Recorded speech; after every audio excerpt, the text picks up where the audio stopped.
Jmenuji se Dáša a jsem předsedkyní v klubu Stonožka. Klub Stonožka patří pod Asociaci rodičů a přátel zdravotně postižených dětí v České republice. Tento klub sdružuje děti s různým typem zdravotního postižení.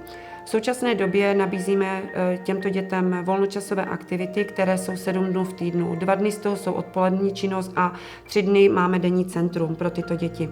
Vzhledem k tomu, že v současné době jsme v prostorách, které máme vlastně pronajaté, tak naším myšlenkou je získat domov, kde by vlastně tyto děti se cítily v bezpečí, měly by tam své zázemí a v budoucnu by to byl jejich vlastně domov, který by byl pro ně přirozený.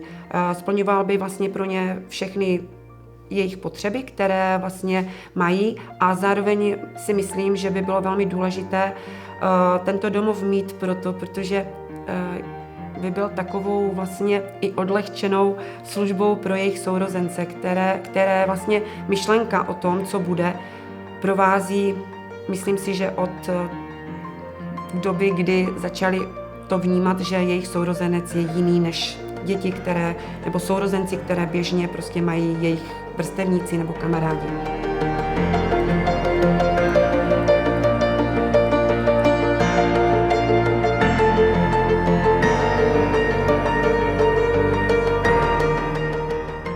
Jsem Ivoš, Liborův mladší bratr.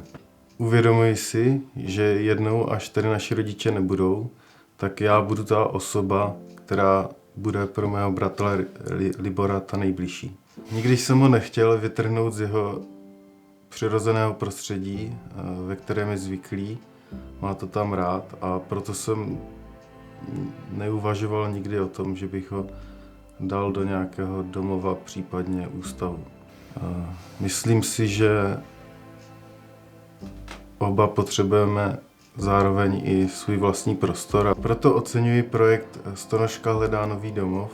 Díky projektu Stonožka hledá nový domov si myslím, že by Libor mohl být v prostředí, které by mu vyhovovalo, byl by s lidmi, s kterými se zná, má se s nimi rád, ví, co od nich může očekávat.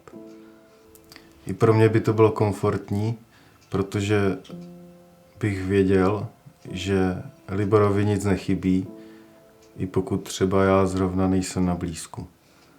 Díky projektu Stonožka hledá nový domov a i organizaci Stonožka jako taková se můžu spolehnout a vím, že na to v budoucnu nebudeme sami.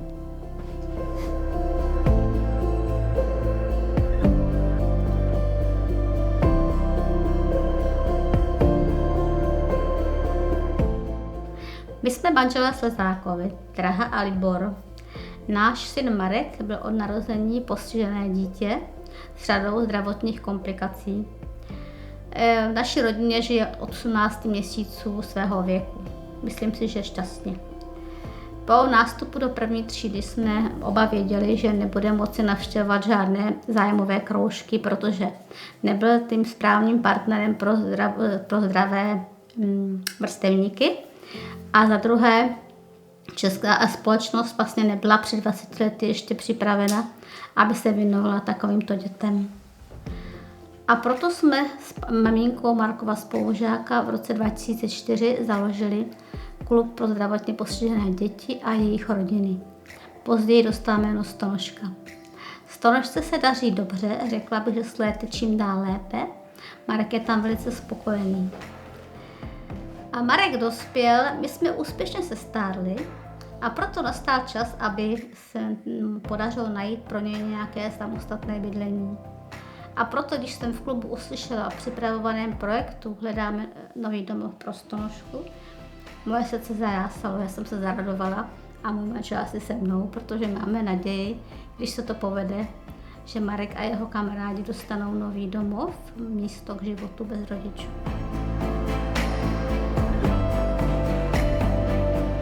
Jmenuji se Eva a tohle je můj brácha Vašík. Vašík byl odjakživa můj starší sourozenec, i když jsem to byla já, která se o něho starala, když rodiče nebyli doma. Chystala jsem mu oblečení nebo jídlo, když jsem ho zrovna měla na starosti.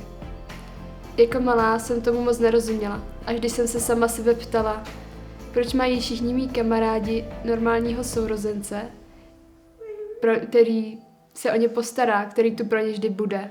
Proč zrovna já se musím starat? Byla jsem malá a nerozuměla jsem tomu. Moc dobře si pamatuju, že jsem měla na Vašíka vztek, který byl jen pouhou zástěrou strachu, co bude dál. Byla jsem sice jen školáček, ale i v tak mladém věku jsem si moc dobře uvědomovala toho, že jestli se rodičům něco stane, tak to budu já, která se o Vašíka bude muset postarat. Nehledě na to, že budu mít svoji vlastní rodinu, svoje vlastní děti, nebo celkově si budu chtít žít svůj život. Myslela jsem si, že na to budu sama, dokud jsem doopravdy nepoznala důvod klubu Stonožky, kde už s Vašíkem od jak živám chodíme. Je to klub pro mladistvé a děti, kde chodíváme už od dětství a kdy jsou děti jako můj brácha nebo jejich sourozenci jako jsem já. Chápali mou situaci strachu, kdy jsem nevěděla, co s mým Vašíkem v budoucnosti bude. Jelikož není schopen sám bydlet nebo se jakž takž o sebe postarat.